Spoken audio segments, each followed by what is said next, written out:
Good morning, good afternoon, or good evening, my fine friends. Welcome to the 5th episode of Season 13 of the Tom Petty Project podcast. I'm your host, Kevin Brown, and this is the weekly podcast that digs into the entire Tom Petty catalogue, song by song, album by album, and includes conversations with musicians, fans, and people connected with Tom along the way. Well, it was a slightly somber week just past, as we all took a moment on October 2nd, of course, to remember the shocking news of Tom's passing filtering through.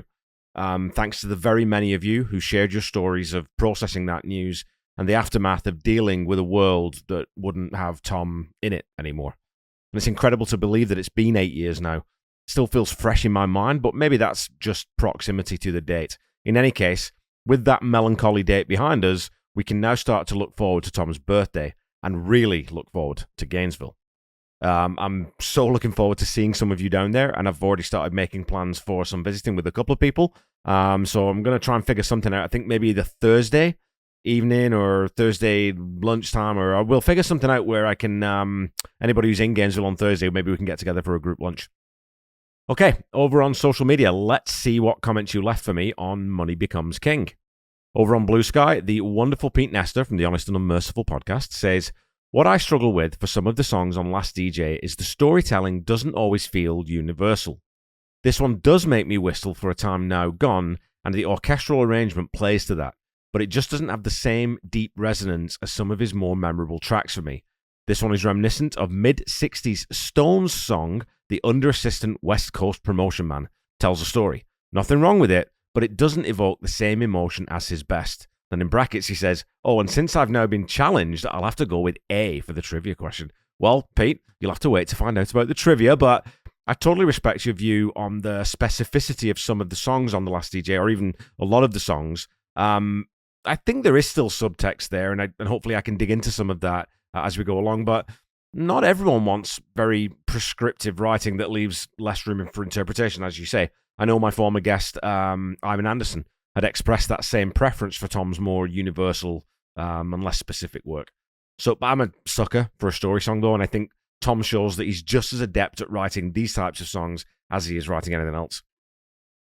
My red pal, Steve Ursel, writes, "Another brilliantly constructed and vivid song. I see it as a mirror to Into the Great Wide Open. It has a similar style and pace, both telling a very literal story about a journey through the music industry, but one is about the wonder of possibility, and the other is crushingly cynical." And I think that's not a bad comparison at all, Steve. Maybe Eddie and Johnny are related. They certainly feel like an extension of the same thread that Tom is preoccupied with and is picking at. I'd offer a slight possible amendment, though, in hindsight. Maybe Money Becomes King is more weary than cynical. The final thoughts in that last verse don't focus on Johnny himself so much as the narrator's melancholy about the whole business enterprise, but we're probably splitting very fine hairs there. Over on Instagram, @CouplesRob answered the question, "How much money do you need?" with the very clinical response, "Enough to pay for a 3D hologram Petty concert." And can you imagine? Well, you can't really, because there's simply no way that I can see the estate or anyone connected with the Heartbreakers ever entertaining something so crass. Tom prided himself and his bandmates on being fantastic musicians who kept learning, wanting to improve, and finding new ways to express themselves and to perform live. I'm sure the last thing he'd ever want is for his image to be used to sell tickets to a glorified streaming playlist. Personally, I have zero interest in ever seeing one of those hologram shows myself. I'd go to a show to engage with an artist in real time, not just to listen to the music. Maybe I'm weird, I don't know. I'm sure there are other people who feel the same, though. Okay, to finish up, over on Facebook, my executive producer, Paul Roberts, comments, "Excellent pod, Kev." Thanks as always, Paul. "I can identify with your sentiment around gig going these days. It just ain't the same. I remember paying £3.50 for second row AC/DC tickets at the local theatre venue, Manchester Apollo, on the Back in Black tour, with Angus performing his sweaty striptease just in front of us. Priceless. I've seen, shook hands, and chatted with Iron Maiden, Def Leppard, and UFO post-gig in small halls with little security, a million miles away from the £50 meet and greet experience on offer today. Yep, the world and the music industry has changed, and Tom saw it coming 23 years ago. I've got my memories, nobody can take them away, but I feel sorry for the youngsters who won't experience this authentic rock and roll experience. As for the track, a fairly simple tune with a straightforward narrative that shouldn't reward repeat listening, but it does. That's the beauty of Tom's writing, an easy, 10 out of 10. And Paul, mate, if you think you can get a meet and greet for 50 quid these days, I don't know what band that would be. Certainly not a tier 1 or a tier 2 act. And I mean, honestly, for me, you'd have to pay me at least £200 to £500 if you wanted Joe Elliott and Def Leppard to meet me. Anyway, thanks as always to all of you for commenting. I always love reading your feedback and chatting in the comments about different aspects of the songs that we're digging into. Anyway, it's time to take a small break from the fire and the fury of Tom's righteous indignation and go back to a gentler time. It's time for Dreamville.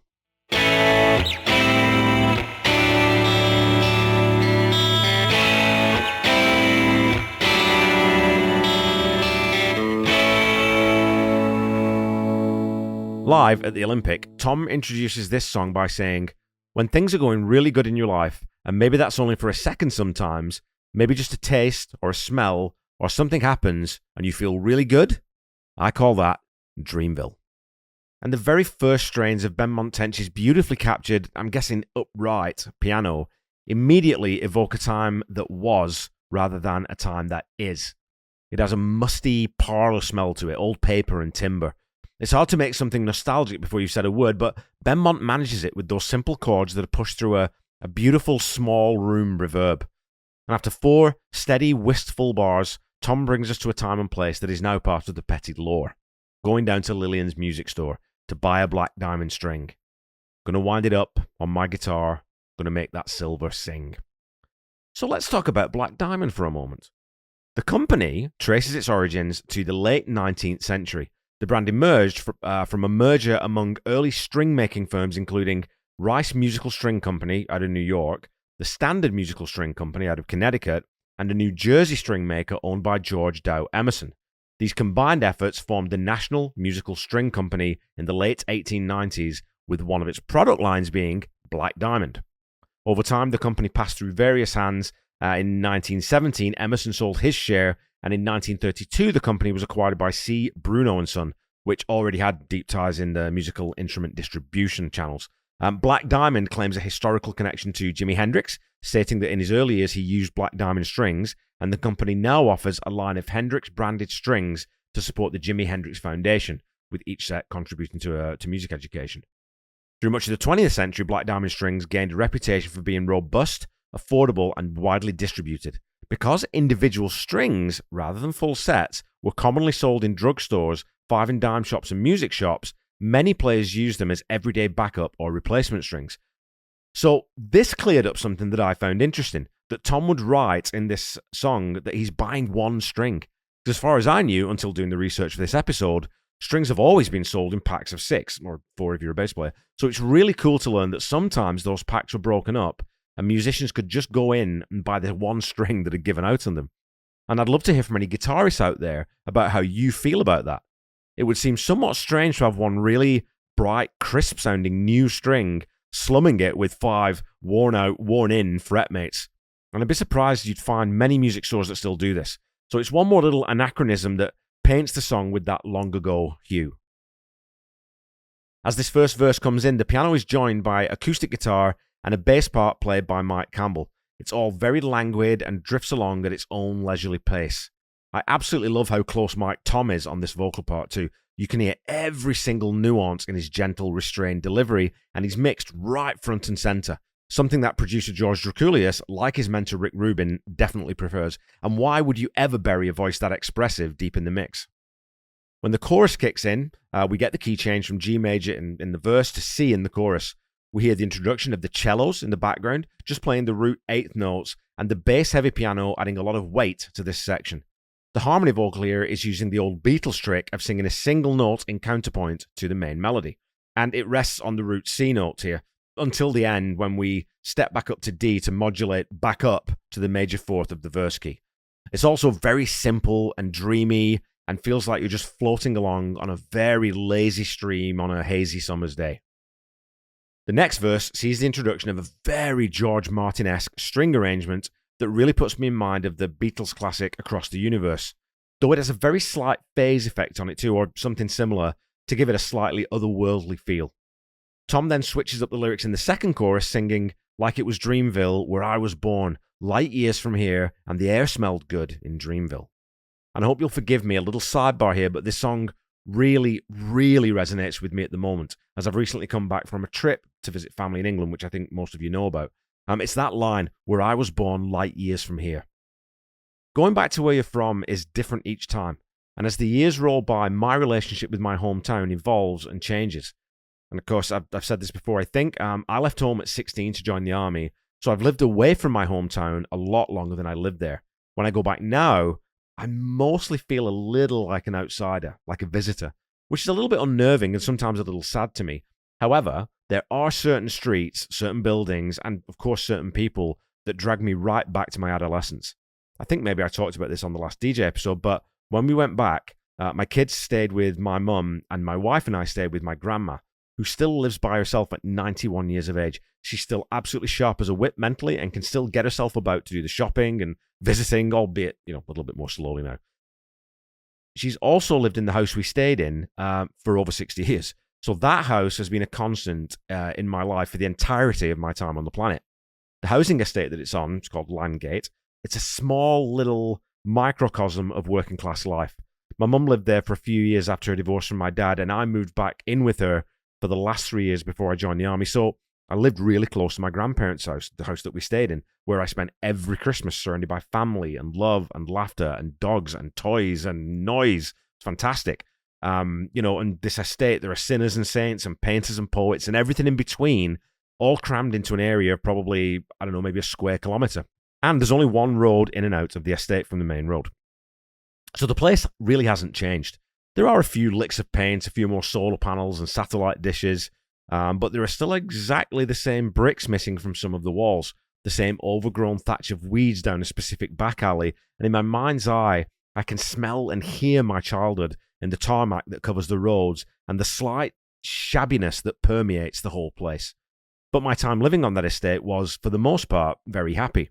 And when I look at my photos of the place and think about walking around there now that I've my own life and my own family, I feel like it's the one place in the world that I can call my own Dreamville. It's a lifetime and more away, but it's also in me and around me all the time, in the way I think, the way I move through the world, and observe all the ways in which everywhere else is different. Wherever your Dreamville is, it gets right down into your bones and never ever leaves, and it can be an anchor sometimes when you're on choppy seas, or a fond port of recall when you want to reminisce. Anyway, let's step back away from my Dreamville and get back to Tom's. The second chorus gives way to an instrumental bridge where the orchestral brass takes the melodic lead and is accompanied by Steve Ferroni bringing the drums in. Again, you get that very Sgt. Peppery Beatles feel that can't be a coincidence given the impact that the Fab Four had on Tom's young life. They would have been part of the soundtrack of his Dreamville, and I think this section is constructed in this way to pay homage back to those formative musical moments like hearing the Beatles on the radio for the first time or seeing them perform live on The Ed Sullivan Show. That idea that everything goes from black and white to colour, as Ozzy Osbourne once said.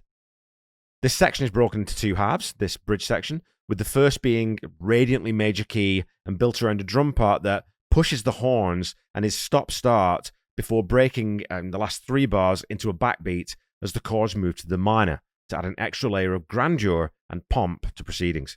It's almost as if Tom is building Dreamville up to be an ideal of nostalgic perfection as the bridge builds to its musical conclusion.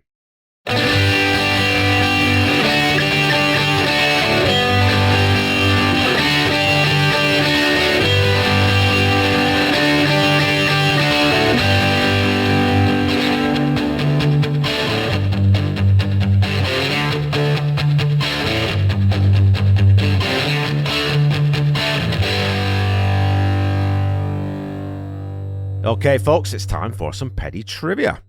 Your question from last week was this. In 1971, the US Federal Communications Commission introduced new rules that had a major effect on radio programming. What was one of the biggest impacts of these changes on FM radio? Was it A, it forced FM stations to stop simulcasting AM content, encouraging them to create original programming? B, it required all FM stations to broadcast in stereo, eliminating mono signals? C, it banned advertising on FM radio, leading to a subscription-only model? Or D, it mandated that all FM stations play at least 50% locally produced music? Okay, well, unlike in Canada, where we have CanCon rules which mandate minimum quotas of Canadian-produced content that have to be played on Canadian radio and television, the US has never imposed content restrictions on FM radio or any other broadcasters. And not only was advertising not banned on FM radio, it was actively encouraged and pursued by the new FM stations as they struggled to attract commercial viability in their early years. Stereo broadcasting for FM was approved by the FCC in 1961, and the technology quickly became a selling point for FM's superior sound quality. However, the FCC never required stations to broadcast in stereo. Many smaller or rural FMs continued broadcasting in mono for decades, and some still do today. So your answer, of course, is A. It forced FM stations to stop simulcasting AM content, encouraging them to create original programming. The rule adopted in 1964 limited FM stations in cities over 100,000 people from duplicating more than 50% of the AM programming. Over time, the requirement tightened, and the FCC extended non-duplication rules to require 75% original programming, and later applied the rules to smaller markets too. The goal was to force broadcasters to treat FM as a distinct channel rather than just an add-on relay of AM. With the duplication ceiling, FM stations had to fill airtime with new, separate content. Many turned to freeform radio styles, DJs playing less restricted, more eclectic selections of rock, blues, and folk, etc. And over time, this evolved into album-oriented rock formats, which emphasized full album tracks, deeper cuts, and on a broader palette than AM Top 40. This really benefited more experimental bands like Pink Floyd, Genesis, Jethro Tull, The Doors, the Allman Brothers, etc. Since FM stations had programming freedom within certain limits, DJs often had more leeway to choose what they played. Less tightly controlled playlists than on AM. This helped promote discovery of emerging artists and fostered regional or underground scenes. Of course, Tom benefited from that, and John Scott famously got Breakdown played on the radio.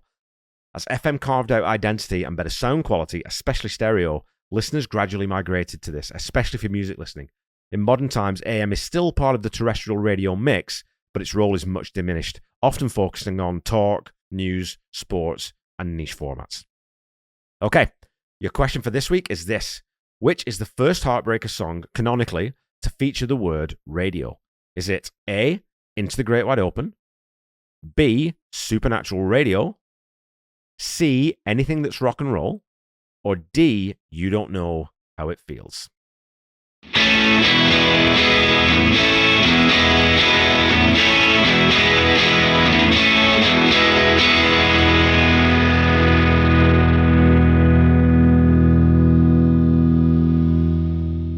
Okay, back to the song. The bridge turns around back into the chorus with the continuation of that drum part, but with a high keyboard line from Benmont that sounds something like a Chamberlain. As we drop into the last verse, the drums also drop out again, and Benmont is playing that arpeggiated clavinet part. The bass part's also removed, and Tom's vocal is joined by a double-tracked harmony part. And there's also what sounds like a backmasked hi-hat foot chick or something like that. And I should say, a foot chick is the term used for playing the hi-hat with just your foot instead of striking it with a drumstick. So you have it open and then you just close it with a little force to get a different sort of click. It's called a chick. If you reverse that, it's close to what I think I'm hearing and noticing for the first time here. Whatever it is, I'm 95% sure that it's backmasked to again steer us in the direction of, Strawberry Fields and that sort of psychedelic Beatles era. As the second half of this verse comes in, there's yet another addition of a dissonant, non-chromatic line on that keyboard from Benmont. It could also be a clarinet or something with some sort of distortion on it, but I do suspect it's Mr. Tench III playing that part on the keys. We have another textural change as the verse transitions into the chorus. Steve Ferroni fills us into the B section, and we now hear a clean tone, arpeggiated guitar part following the two-chord change-up. It's another subtle part that just adds another layer of yearning for times gone by. This chorus adds a repetition of the last line in Dreamville, but over the root G chord, before changing keys again for a repeat of the entire chorus. At the end of this second chorus iteration, however, the last line is repeated again, but on the D chord, so we're left without a resolution down to either the verse or the chorus root chord. And for a song like this, ending in this way is almost essential, so that you don't have a conclusion, but a memory that flits away from you just when you think you've been able to grab it. So if The Last DJ and Money Becomes King feel like a statement of intent for this record, Dreamville can superficially feel like Tom pulling back from that narrative and making sure we don't get too bogged down in cynicism or disdain. But I think the sequencing of Dreamville to give us a sonic moment away from those big idea pieces, it's critical to giving those preceding two songs and the one that follows so much weight. The narrator of Dreamville is the same guy who's seeing the culture swing toward acceptance of mediocrity. He's the same guy who went to see Johnny's show, but he's in reflective mood rather than accusatory mood. Maybe he's kicked back with a J and he's ruminating on better times, when money wasn't king and the top brass didn't force their agenda on the tastemakers on his radio. So for me, this one fits narratively completely. And musically, it's just a gorgeous warm bath of a song. Like that slight haze you get at the height of summer, even in the northwest of England. You see the distance in very dusky tones, even if the vivid imagery of Lillian's music store and Glen Springs Pool are cast in sharp relief against this heat haze. For his part, Tom is hugely proud of this song. In conversations with Tom Petty, he tells author Paul Zollo, Dreamville is one of the best songs I ever wrote. That was about innocence. And it's this innocence that contrasts so starkly and so effectively with the corporate interference of The Last DJ or the commodification of Johnny's art in Money Becomes King. Without this contrast, the more belligerent songs on the album could easily take on a petulant tone, but in Dreamville, Tom gives us that fleeting utopian vision to measure decline against. It gives us a baseline and a starting point in one melodic flashback scene before we're dragged back forward in time to devastating effect in track 4.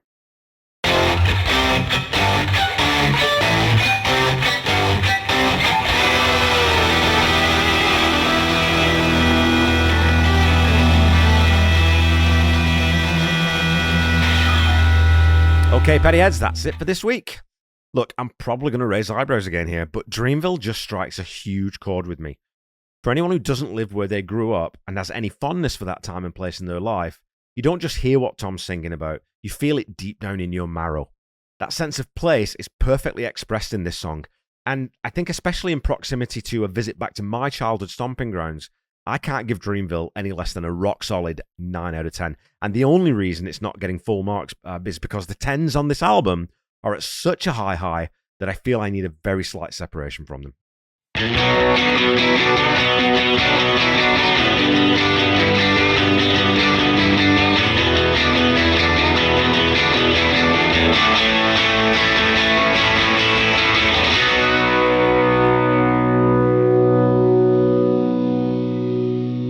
The Tom Petty Project is a proud member of the Boneless Podcasting Network, which has been established, of course, by my good friend and wild man of podcasting, Chaz Charles.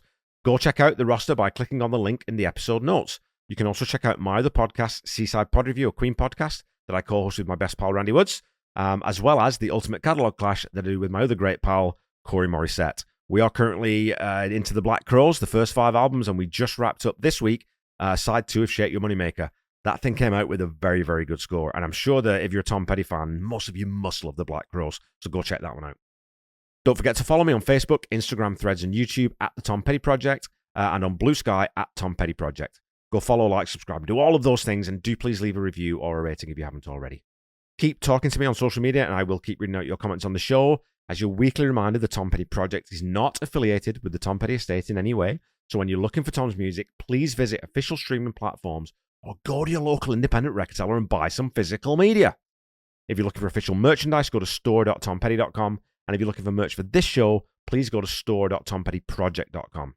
Don't forget to check out the Tom Petty Nation and Tom Petty Fans Forever groups on Facebook, and make sure you check out Tom Petty Radio on Channel 31 on Sirius XM. Until we meet again next week, keep listening to and sharing Tom's music. Try to be kind. Try to say I love you to someone at least once a day. Stay safe and healthy, and I'll be back with you next week when we'll meet the villain of the piece. Bye-bye.